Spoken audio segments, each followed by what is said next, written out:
Students, I'm Alka Srivastava, your English teacher from GM +2 High School, Ramgarh. हमने पहले के videos में पढ़ा है टेंस के बारे में बेसिक इन्फॉर्मेशन, उसके साथ में हमें वर्ब को कैसे टाइम के साथ में कंबाइन करना होता है वो हम टेंसेज में पढ़ते हैं। अभी हम इस वीडियो में देखेंगे कि जो वर्ब्स हैं, हमने पहले बी और हैव को अलग से समझा था। अब हम देखेंगे कि जो एक्शन वर्ड्स होते हैं जैसे ईट, थिंक, जिनके हम नॉर्मली V1, V2, V3 करते हैं, उनके फॉर्म्स क्या हैं, उनको क्या नाम दिया जाता है और उनको टेंस में किस तरीके से यूज किया जाता है। तो सबसे पहले हम शुरू करेंगे जो बेसिक फॉर्म होती है, जिस बेस फॉर्म वर्ब के संबंध में अगर हम बात करते हैं तो एक वर्ब है हिंदी में कोई भी काम, उस काम को हम इंग्लिश में क्या बोलते हैं, वो उसकी बेस फॉर्म कहलाती है।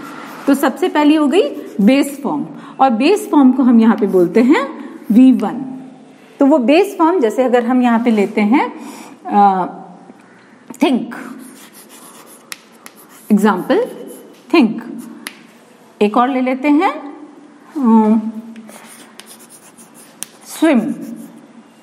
तो हिंदी में जो हमारा काम है सोचना, उसको हम इंग्लिश में थिंक कहते हैं, या तैरना, उसको हम इंग्लिश में स्विम कहते हैं। तो जो पहला वर्ड हमारे दिमाग में आता है वो हमारा बेस फॉर्म होता है, ये हमारी वर्ब की फर्स्ट फॉर्म होती है। और अब हमें अलग अलग इनको फॉर्म को समझना है जैसे ध्यान से, तो हमें देखना है कि वर्ब की जो फर्स्ट फॉर्म होती है उसकी क्या दो स्पेशल कैरेक्टर होते हैं। तो दो स्पेशल चीजें जो हमें वर्ब की फर्स्ट फॉर्म के साथ में समझनी है कि अगर टेंस वाइज देखा जाएगा तो ये हमेशा प्रेजेंट टेंस में होती है। वर्ब की फर्स्ट फॉर्म हमेशा प्रेजेंट टेंस में ही होती है, पहली चीज। और दूसरी चीज इसके साथ में हमें यह समझनी होती है कि ये बाय नेचर वर्ब की फर्स्ट फॉर्म जो बेस फॉर्म है ये हमेशा प्लूरल होती है। क्या दो चीजें समझी कि अगर टेंस में देखेंगे तो वो प्रेजेंट है टाइम वाइज, और अगर हम देखते हैं कि वो बाय नेचर में कैसी है, वो वन है या ज्यादा को इंगित करती है, तो वो प्लूरल यानी एक से ज्यादा के ही साथ में हमें ये वाली यूज करनी है। तो ये हमारी बेस फॉर्म हो गई। अब ये प्रेजेंट में है तो प्रेजेंट में हम इसको प्लूरल में भी यूज करते हैं, सिंगुलर में भी यूज करते हैं। तो हमें इसी वर्ब का दूसरा फॉर्म या जो रूप है वो क्या देखने को मिल सकता है, इसका सिंगुलर फॉर्म दिखाई दे सकता है। तो हम V1 का ही यहाँ पे सिंगुलर फॉर्म भी लिखेंगे। किसी भी वर्ब को प्रेजेंट में अगर सिंगुलर करना है, जो बेस फॉर्म है वो प्लूरल करनी है होती है, और उसको अगर हमें सिंगुलर करना है तो उसका हमारे पास दूसरी स्पेलिंग हमारे पास में आ जाती है। हम उसके आगे लगा देते हैं थिंग्स। ये भी V1 है, ये भी V1 है और ये भी V1 है, ये दोनों V1 है, लेकिन ये जो V1 है ये प्लूरल है और ये जो V1 है ये सिंगुलर है। तो हमारे पास में एक ही वर्ब की दो स्पेलिंग हो गई, एक हो गई थिंक THINK और दूसरी हो गई THINKS। जो S लगी हुई है वो सिंगुलर है, ये दोनों प्रेजेंट में है। तो जब हम टेंस पढ़ेंगे तो जब हमें प्रेजेंट टेंस पढ़ना होगा तो हम प्रेजेंट टेंस में इसको यूज करते हैं, लेकिन वो भी केवल और केवल इंडेफिनिट में यूज होता है। जो हमने पहले 4 कैटेगरी पढ़ी थी उसमें से इंडेफिनिट में इसको यूज किया जाता है। अब इसके अलावा हमें थिंक की और क्या स्पेलिंग दिखाई देती है वो और उसकी फॉर्म्स कहलाएंगी। तो हमें थिंक का एक पास्ट फॉर्म, अभी ये सारा प्रेजेंट में था, इसके बाद में पास्ट फॉर्म एक दिखाई देता है। पास्ट फॉर्म जिसको हम V2 भी बोलते हैं। तो थिंक के केस में वो क्या है, थॉट, यानी थिंक सोचना, सोचता है, सोचा। ये यहाँ पे हम सोचने के बारे में बात कर रहे हैं, वर्ब हमारी सेम है, लेकिन हम अब इसको पास्ट में कि वो काम हुआ या वो काम किसी ने किया, इस तरीके से करके जब हमें बोलना है तो हमें उसकी पास्ट फॉर्म यूज करनी होती है। तो ये V2 हो गई, THOUGHT, thought. Think, thinks, thought, 3 spelling हमारे पास आ गई। अब इसके अलावा एक और होती है, इसको हम कहाँ यूज करते हैं, इसको हम पास्ट में यूज करते हैं, लेकिन ये भी केवल और केवल पास्ट इंडेफिनिट में ही यूज होती है। तो ये यूज होगी प्रेजेंट इंडेफिनिट में, ये दोनों, ये होगी पास्ट इंडेफिनिट में, और फिर इसके बाद में एक तीसरी जो V3 आप यूज करते हैं, V3 पास्ट पार्टिसिपल फॉर्म कहलाती है। हर फॉर्म का V1, V2, V3 ये तो नंबरिंग दी हुई है एक तरीके से, लेकिन उसका एक नाम है प्रॉपर। तो ये जो V3 है उसका प्रॉपर नाम है पास्ट पार्टिसिपल। ये जो फॉर्म है ये पास्ट पार्टिसिपल फॉर्म कहलाती है। थिंक को लेके जैसे हम चल रहे हैं तो हम यहाँ पे थिंक का पास्ट पार्टिसिपल फॉर्म लिखेंगे, तो वो क्या है, थिंक के केस में ये थॉट ही है। Think, thought, thought. इसके अलावा एक और फॉर्म होता है जिसको हम बोलते हैं present participle form. Past participle के बारे में बात कर लेते हैं पहले। पास्ट पार्टिसिपल फॉर्म कौन से टेंस में यूज होती है? Past participle form perfect tense में यूज होती है। जब भी हम टेंसेस पढ़ते हैं तो वर्ब के बेस पे जो से हमने 3 कैटेगरी में बांटा है। पहला इंडेफिनिट, यहाँ इंडेफिनिट पास्ट इंडेफिनिट बन रहा था, इन दोनों को मिला के प्रेजेंट इंडेफिनिट बन रहा था।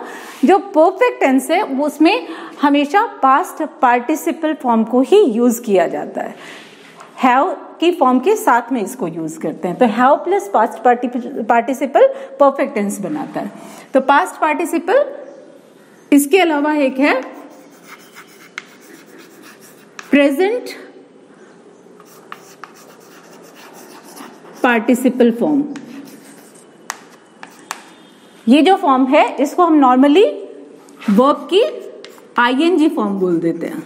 आईएनजी फॉर्म जो V1 या जो बेस फॉर्म है उस बेस फॉर्म में हम आईएनजी लगा के जब बनाते हैं तो उसको कहीं कहीं पे वो थोड़ी सी स्पेलिंग भी चेंज होती है। आईएनजी लगाने से पहले अगर हमें कुछ चेंज करना होता है, कहीं पे लास्ट लेटर डबल होता है या कहीं पे ई है तो उसका ई ओमिट हो जाता है यानी हट जाता है, तो वो वर्ब की आईएनजी फॉर्म होती है।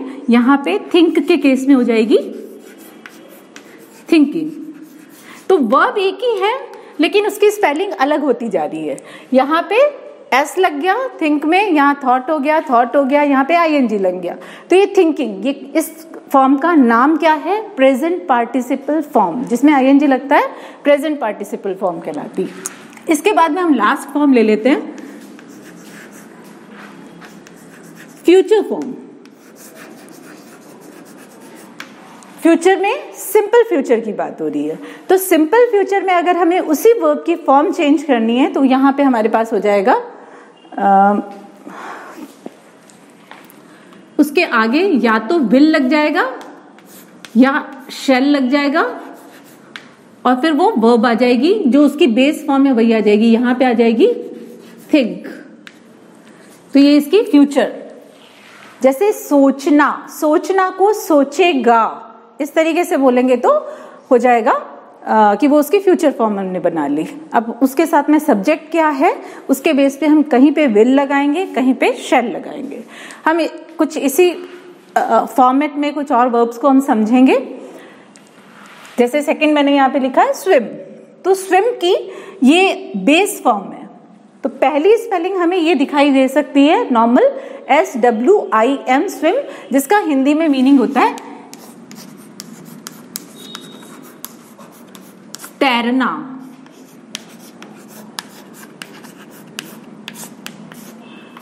थिंक का सोचना, तो तैरना को एक स्पेलिंग हमें ये दिख सकती है स्विम SWIM।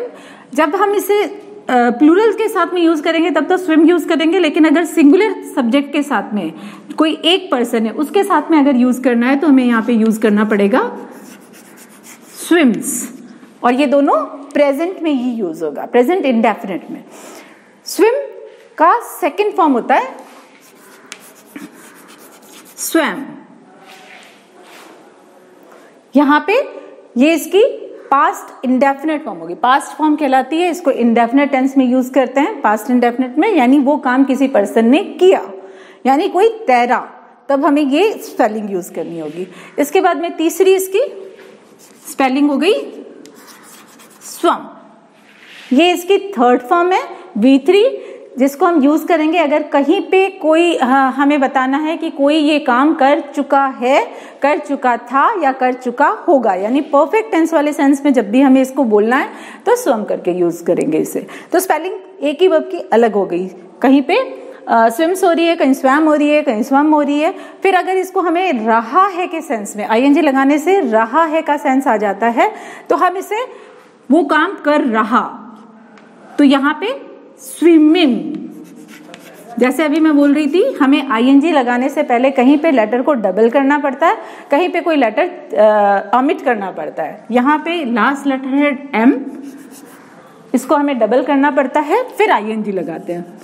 तो ये हमें हर वर्ब के लिए ये आना चाहिए, वो लर्न करने से होगा, याद करने से होगा। तो जितनी ज़्यादा आप वर्ब्स पे प्रैक्टिस करेंगे कि उसकी सेकंड फॉर्म क्या होती है, उसमें इसी वर्ब की आईएनजी में क्या स्पेलिंग बनेगी या थर्ड फॉर्म में क्या स्पेलिंग बनेगी, जितना ये आप लर्न करेंगे, ये लर्न करने की चीज़ें, तो उसी बेस पे आप अपने सेंटेंसेस को परफेक्ट लिख पाएंगे। तो यहाँ पे इसकी आईएनजी फॉर्म, जिसको हम प्रेजेंट पार्टिसिपल फॉर्म भी बोलते हैं, वो स्विमिंग हो जाएगी, डबल एम हो जाएगा। क्यों करते हैं डबल एम?